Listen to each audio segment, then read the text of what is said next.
Rencana Tuhan banget nih kok, kita bisa dengar langsung mengenai Goto dari investornya langsung H-1 Goto IPO. Dan mungkin apa skill yang harus dikuasai oleh generasi mendatang agar bisa sukses Kopetik dalam kehidupan.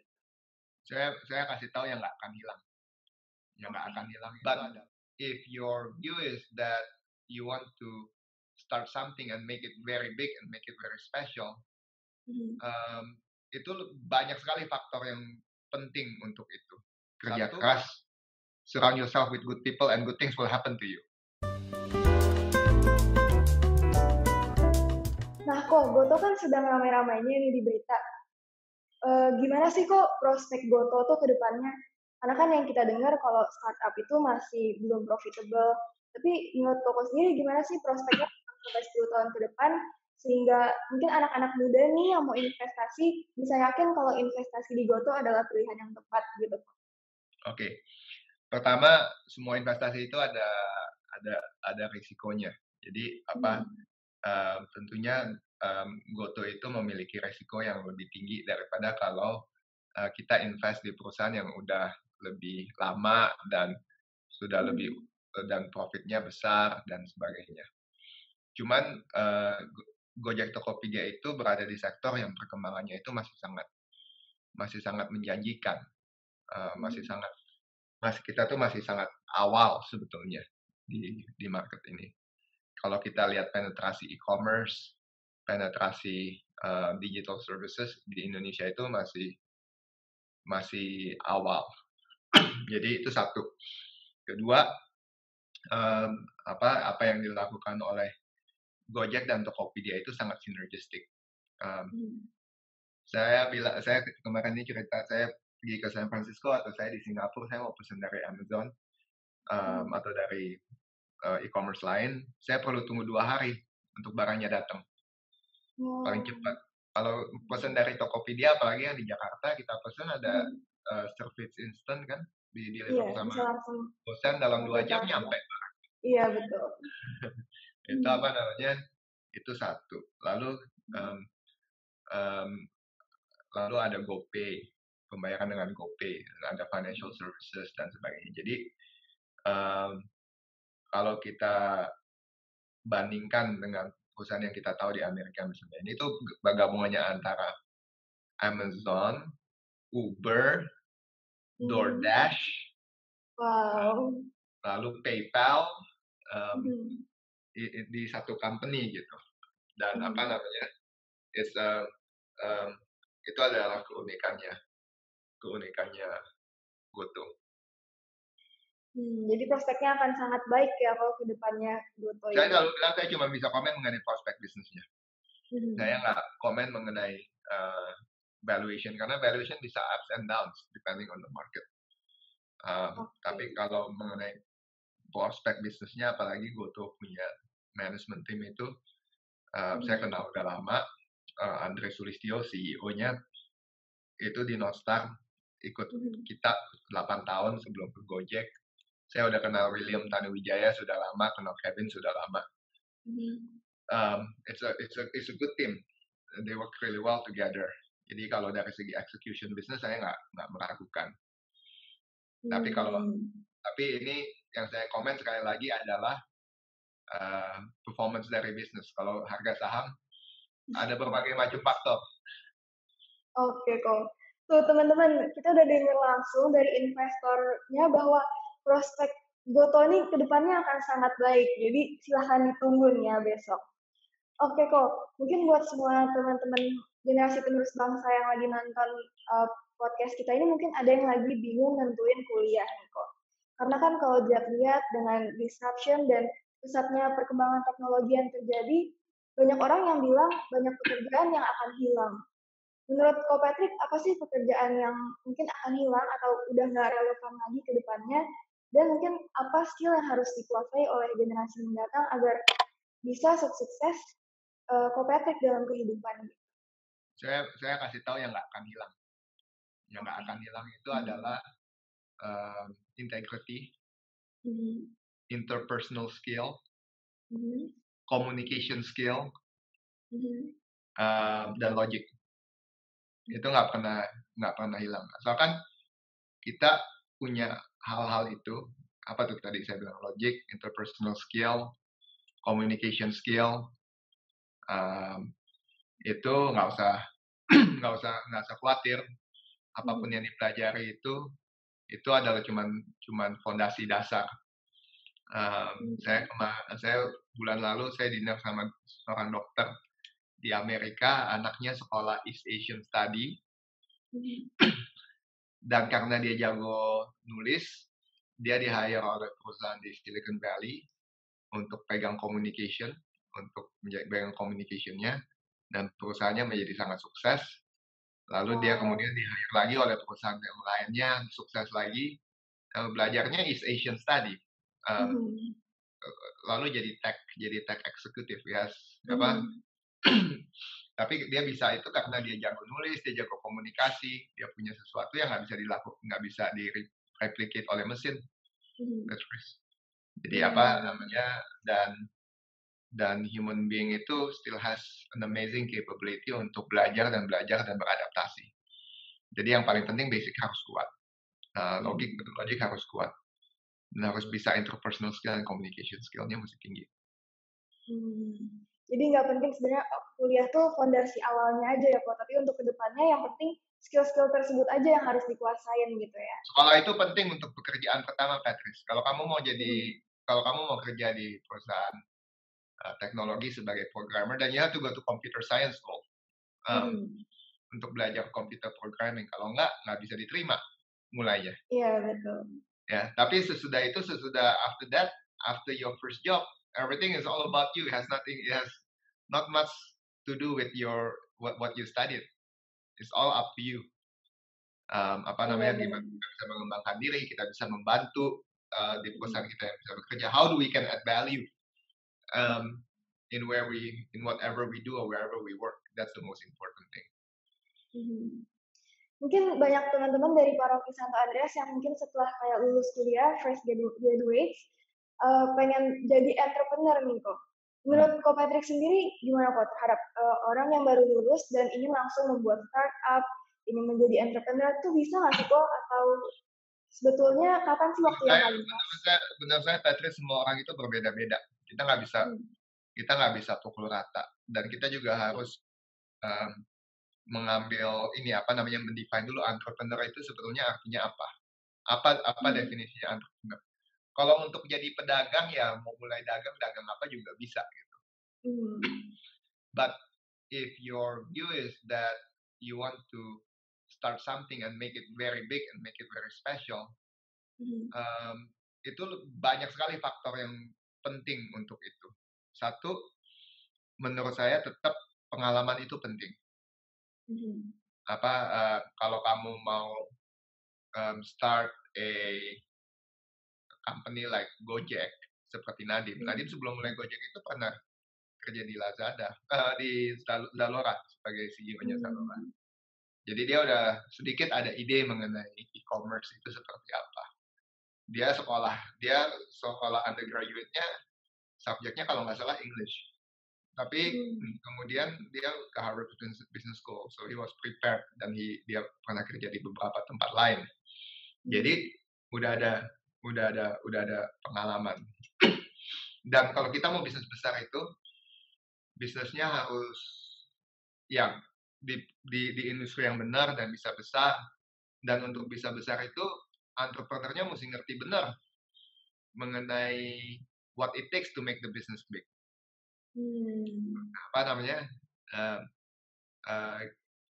Nah itu yang kita harus jujur dengan hati kita, dengan diri kita sendiri. Apakah kita sudah siap? Karena menjalankan bisnis itu nggak semuanya glamour, a lot of challenges. Dan atau kita merasa saya belum siap, saya lebih baik saya kerja dulu, saya belajar, saya cari mentor yang bagus, atau saya sekolah lagi, atau ya itu semuanya yang tahu kita sendiri. Kita harus jujur terhadap diri kita sendiri. Nggak bisa pukul rata. Tiap individu ya? Ya, nggak bisa pukul rata. Oke. Tapi mungkin kalau mau bangun startup, kuncinya tuh apa sih kok? Yang kalau mau bangun startup? kunci yang harus diketahui dulu gitu kok kalau mau buat startup yang bisa jadi dekakorn gitu, yang bisa sukses, bisa berhasil gitu kok. Nggak ada orang yang saya tahu itu membuat yang udah jadi dekakorn itu memulai startupnya dengan tujuan mau jadi dekakorn.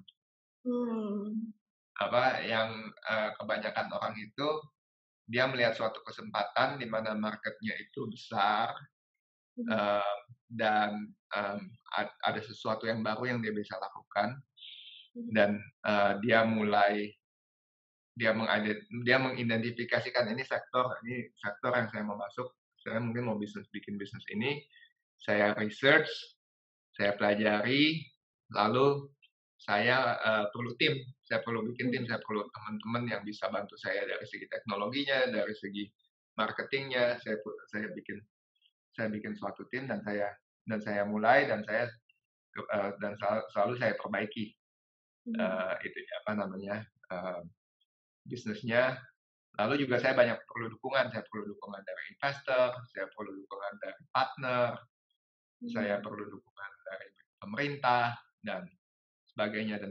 Jadi it's a lot of different things that go into it. Nah, kalau misalnya itu semua terjadi dan next thing itu bagaimana cara ngembangin bisnisnya. Dan kalau misalnya beruntung karena situasi makronya mendukung dan you can become unicorn, you can become a decacorn. Ya, saya mau cerita ya satu ya. Kalau kita kan ngeliat kan, tadi kan kita selalu ngomong Gojek Tokopedia. It's what seems a glamorous business. Saya nggak ngomong banyak dukanya deh. Kita banyak dukanya tuh bangun bisnis itu. Tapi saya mau kasih contoh satu lagi perusahaan yang totally on the opposite side, tapi very successful. Itu perusahaan namanya eFishery. eFishery itu saya ketemu dengan foundernya namanya Gibran. Waktu Gibran baru lulus dari ITB. Dan waktu saya ketemu dia, pertama impression saya, this guy doesn't look like an entrepreneur. It was so easy to underestimate him. Tapi waktu dia mulai ngomong, saya sangat terkesan sama Gibran karena dia punya ide, dia mau bikin suatu alat yang bisa mendeteksi pergerakan ikan, sehingga alat ini itu kayak dispenser, kayak aqua dispenser, tapi bukan aqua yang di dispenser, tapi itu makanan ikan. Dan dia bisa mendispense makanan ikan ini, dan dia bisa berhenti sendiri kalau ikannya udah kenyang. Karena dia ada sensor bisa mendetek pergerakan ikan ini. Saya sangat skeptikal, Patrice, karena untuk bikin bisnis hardware itu nggak gampang. A lot of things that go into it. Dan dia bilang dia mau jual alat ini ke petani-petani tambak ikan, petani-petani ikan. Tapi karena I was so impressed by his passion dan dia mengerti sekali bisnisnya karena dia juga seorang petambak ikan. Jadi saya decide untuk put a small amount of money untuk back him. Fast forward ya pada saat ini, eFishery itu ya saya nggak apa-apa deh, saya share sedikit angka. Bulan Februari itu omsetnya $24 juta. Wow. Dalam satu bulan. Dan it's profitable, it's still growing very fast. Dan akhir tahun lalu saya bantu mereka dapat 3 investor baru, dapat Sequoia, which is like top venture capital firm, SoftBank, saya langsung bicara dengan Masayoshi Son mengenai eFishery, lalu juga Temasek dari Singapura. Dan ini kalau ada kesempatan untuk ketemu Gibran atau lihat YouTube-nya Gibran, it's such a lovely guy. He's so passionate about the farmers, how to make them live better. And dia ngembangkan bisnisnya luar biasa. Jadi seperti yang saya bilang tadi, Indonesia is a land of opportunities. There are so many different opportunities. Cuman mesti pintar-pintar mengidentifikasi apa yang kita mau bikin. Iya. Wow, tapi Pak Patrick keren banget ya Pak dalam melihat setiap peluang dari yang sedang dibangun gitu Pak. Sepertinya semua yang diinvest oleh Pak Patrick ini Yang sukses gagal, besar ya Pak. yang gagal juga ada, Patrick, nggak semuanya. Nggak semuanya bagus. Hmm. Yang saya ceritakan yang bagus-bagus, yang nggak bagus-bagus nggak usah saya ceritain. Oke, tapi mungkin kalau tadi aku lihat dari cerita Pak Patrick, mungkin dari untuk membuat suatu setup harus mencari suatu masalah yang ingin di-solve dulu ya kok. Betul. Mungkin banyak teman-teman yang pengen buat startup tapi belum kepikiran masalahnya nih kok. Kalau menurut Ko Patrick, apa sih permasalahan di Indonesia yang saat ini mungkin sangat besar dan belum ada solusinya gitu kok? Wah, banyak banget, Patrick, kalau kita belum ketemu sesuatu yang masalah yang kita mau pecahkan itu karena kemungkinan kita belum menemukan sesuatu yang kita passionate mengenai hal itu. Tapi permasalahan di Indonesia tuh banyak sekali.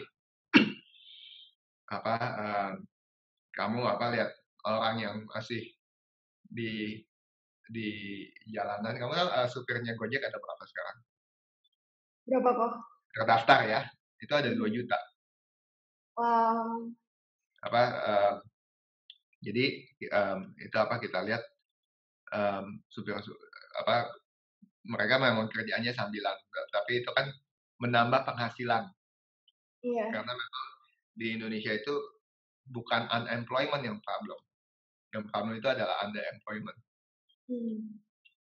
Jadi kalau kita lihat dari segala macam, apakah itu service, apakah itu product, ataukah itu apa, banyak sekali deh masalah di Indonesia. Saya nggak usah sebutkan satu-satu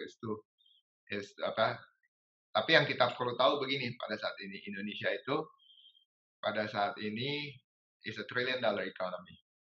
Penduduknya ada 270 juta, karena kan dan masih besar sekali. GDP per kapitanya itu sekitar $4.000 per kapita. Amerika itu GDP per kapitanya berapa sekarang? 70.000, 75.000, something like that. Singapore is about 100,000. China is about 10,000, probably 14,000. Jadi kalau kita melihat bahwa Indonesia itu GDP per kapitanya dari 4.000 akan jadi 10.000. Artinya ekonominya akan berkembang 2,5 kali lipat dari sekarang. Wow. Itu udah pasti. Kalau itu udah fix, itu udah itu udah arahnya udah akan ke sana. Dan you have an economy yang berkembang dengan 2,5 kali lipat. There are a lot of opportunities, percaya sama saya deh. Tinggal dipikirin masing-masing deh, passionnya apa. Tapi mungkin boleh dong kok satu masalah aja yang lagi di pikiran mungkin di kepala Koko, apa sih masalah di Indonesia gitu kok? Apa masalahnya kita? Masalah distribusi? Boleh? Apa Ya, tuh? masalah kalau kita lihat kenapa kita beli makanan, misalnya beli beras per kilonya berapa, tapi petani dapatnya cuma berapa. Selisihnya itu kemana? Betul. Selisihnya kemana? Itu kan karena ada banyak mata rantai distribusi. Dan itu nggak cuma untuk beras, berbagai macam makanan. Jadi banyak orang yang coba untuk memotong mata rantai distribusi itu, memotong inefisiensi itu. Dan itu cuma salah satu contoh. Dan bagaimana permasalahannya gimana caranya untuk memotong itu? Apakah dengan teknologi? Tapi kalau misalnya teknologi bisa menyelesaikan hubungan antara pembeli dengan produsennya, lalu logistiknya gimana? Yang ngirim barangnya gimana? Gudangnya gimana? Itu banyak sekali tantangannya. Tapi semua tantangan itu is an opportunity. Tuh teman-teman yang nonton boleh langsung dicatat dan dicari solusinya ya kok ya. Nanti terus propose ke Patrick buat di-invest ya kok. Oke kok. Mungkin sepertinya sekarang kita udah di penghujung podcast kok. Tapi sebelum mengakhiri podcast pada hari ini, apa closing statement dari Ko Patrick untuk teman-teman PPA, orang muda, dan umat paroki di Santo Andreas dalam beriman kepada Tuhan Yesus dan menjalani setiap perjuangan dalam kehidupan? Saya cuma mau put it forward apa yang dulu Pater saya di Canisius dulu namanya Frater Edu. Sekarang dia kepala sekolah SMA Canisius. Dia selalu bilang ini karena kita pergi ke sekolah ya, should always be garam dunia. Selalu mencoba garam dunia. Kita itu jumlahnya sedikit. Seperti garam di makanan itu sedikit. Tapi ya sedikit itu bisa menjadikan sesuatu menjadi enak. Dan kadang-kadang kalau kebanyakan malah jadi nggak enak. Apa namanya? Kita itu punya kewajiban untuk membuat tempat kita hidup menjadi lebih baik. Dan kita bisa kerjakan itu dengan cara masing-masing. Dan seperti yang tadi saya bilang bahwa ya hubungan dengan Tuhan penting, tapi yang lebih penting lagi dengan hubungan dengan sesama. Dan apa namanya, yang jaga nama baik, jaga integritas, always be prepared, always listen to yourself, listen to suara hati, dan apa namanya, dan kerja keras, surround yourself with good people and good things will happen to you. Kalau ada salah satu mentor saya bilang, good things will happen to good people in good ways. Oke, terima kasih banyak ya Ko untuk sharing-sharingnya buat kita semua hari ini. Semoga Ko Patrick selalu sehat, bahagia, dan sukses selalu. Sekali lagi terima kasih banyak Ko. Sama-sama, yang paling penting itu nomor 1 kesehatan. Ya betul. Dan God bless you always ya Ko. Terima kasih. Buat teman-teman semua, thank you banget udah nonton podcast hari ini. Jangan lupa klik tombol like, subscribe, dan nyalakan tombol loncengnya ya. Sampai jumpa di podcast selanjutnya. God bless you always and bye-bye.